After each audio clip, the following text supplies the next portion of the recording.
the sky. One summer, the 10 suns shone so brightly that it caused all the plants and rivers to dry up. Because of this, life became awful for the emperor and his people. The emperor called on Hou Yi. Hou Yi was a well-known archer who could shoot targets far and near with perfect accuracy. The emperor commanded Hou Yi to shoot down all but one of the 10 suns from the sky. Taking 9 arrows to his bow, the archer pulled back with all his might and shot down 9 of the 10 suns. The summer returned to normal, and the emperor's people were safe once again. The emperor rewarded Hou Yi with a great number of money and jewels. Hou Yi took this money to marry the woman he so greatly loved and longed for, the beautiful Chang'e. The wedding was marvelous, and Hou Yi and Chang'e's families were very happy.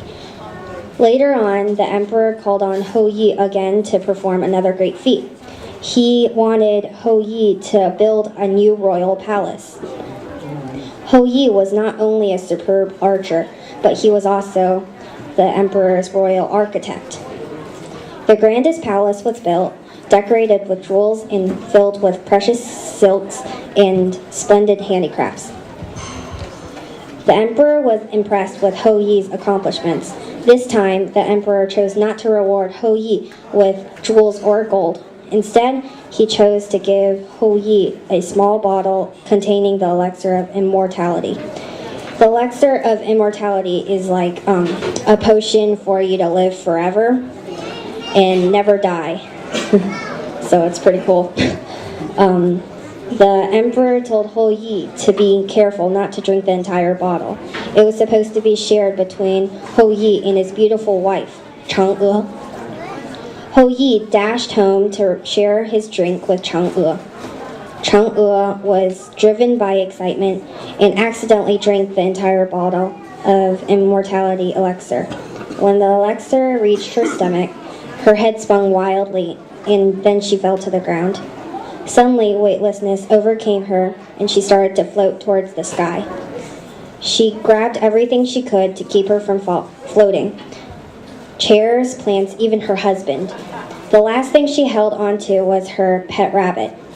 Hou Yi desperately screamed for her and watched helplessly as the beautiful Chang'e floated to the moon. Chang'e had become trapped in the moon to live eternally without her husband. The only company she had was her white rabbit. It could only be magic that the moon bridge appears one night, once a year, during the 8th lunar month towards September or October and connects the earth to the moon.